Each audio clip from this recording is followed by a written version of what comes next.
What I saw next horrified me. Madame Cha and Chloe, the mistress, were sitting side by side, eating chicken soup, a traditional dish for recovery. Madame Cha was even placing a chicken drumstick into Chloe's bowl. They were startled, dropping the chicken and staring at me as if I were a ghost. Mark, emerging from the bathroom, stammered, "Sarah, what are you doing here?" They knew I was being discharged that day, yet they couldn't even bother to pick me up, instead hosting his mistress for dinner. I clapped sarcastically. "How wonderful. You cheat at our house, and now you're getting VIP treatment at your mother's house. Is this how you thank the woman who gave you a granddaughter? Mother, this is too much. You're taking care of the woman my son cheated with just because I had a daughter." Madame Cha, seeing her plan fall apart, lashed out, "I hate daughters. If you had given us a son, I would have carried you on my back, but you didn't. And what guarantee do we have that your next child would be a son, anyway?" It was Chloe who escalated the situation, placing her hand on Madame Cha's arm and declaring, "Don't worry, Mother, I will give you a big, healthy grandson. I'll give you 2 or even 3.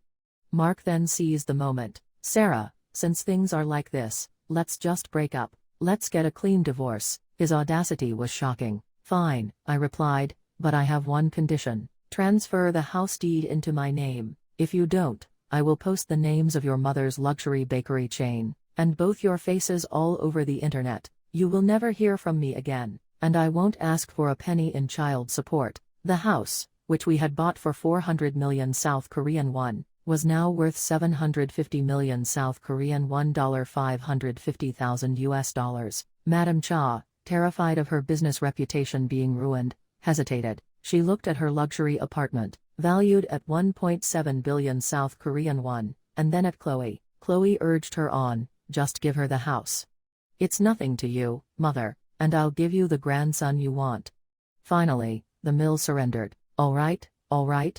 I'll give you the house, but you must sign a written pledge that you will never demand anything else from us." I signed the divorce papers under the condition that the house was solely mine. I sued Chloe separately for alienation of affection, making sure a stain remained on their records. I immediately sold the house and moved in with my parents, finally feeling peace for the first time in years. "Mom, Dad, I'm sorry I'm back like this." My mother hugged me. "Nonsense.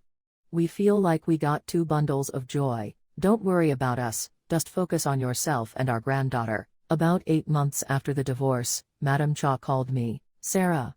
It's me. I have great news. My son remarried, and our new daughter-in-law is pregnant with a son. We went to the hospital today. It's a boy. Isn't that wonderful? You wasted 5 years and all my efforts. Getting rid of you was the best decision we ever made. I know giving you the house was regrettable, but thanks to that, we got a wonderful daughter-in-law and a grandson. Don't ever contact us again." I hung up, chuckling at her pettiness. I was truly happy for myself and my daughter. My mother reassured me, "Don't worry about them. People like that will get their comeuppance. They'll fall hard someday." 6 months later, on April 16, I received another call from Madame Cha. Her voice was slurred, hysterical, and drunk. "Sarah. Don't hang up. We're ruined. Ruined.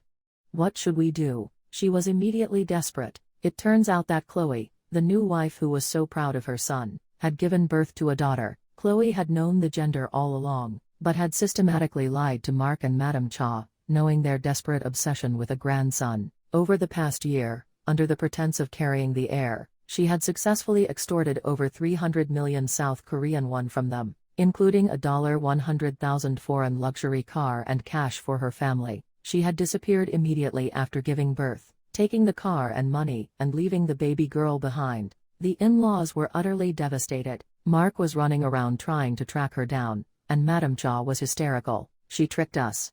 We bought her a new car and gave her thousands, and she just ran away." I thought. The hospital made a mistake and yelled at them.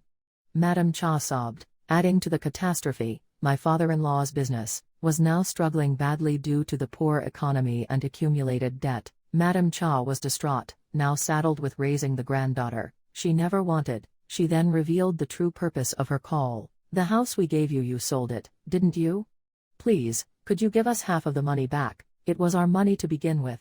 I laughed out loud. "Justice is served, Madame Cha. You know, I kept quiet before, but do you know where Mark met your precious, new daughter-in-law. In a club, he told you it was a blind date because he was ashamed. You were the one running around, chasing your son, and Chloe was the one flying high above you. Your obsession blinded you to the obvious. Now you have the granddaughter you hate, and your family is collapsing. The money is mine, compensation for the betrayal. You should be grateful Chloe didn't take more. Enjoy raising your new burden. I hear raising a baby at your age is tough on the back. I hung up and immediately blocked her. My ex-in-laws' lives have been pure misery since then. Mark has spent all his time trying to track down Chloe. His father is struggling to pay his employees, even taking on construction day labor jobs. Their once proud family is ruined. Madam Cha, with her mean nature, is undoubtedly suffering in silence. But for me, life is wonderful. My daughter is thriving, and I am living a peaceful, happy life with my parents. I realize that my own peace is worth more than any amount of status or wealth. As I read in a book recently, desire moves us, but chasing only desire eventually leads to losing ourselves. That perfectly describes my ex-in-laws. I will focus on peace and love, ensuring my daughter never has to endure the kind of pressure and darkness I did. I have the right and the qualification to protect my precious daughter. If you are listening to this, please send us a small cheer. Thank you for listening.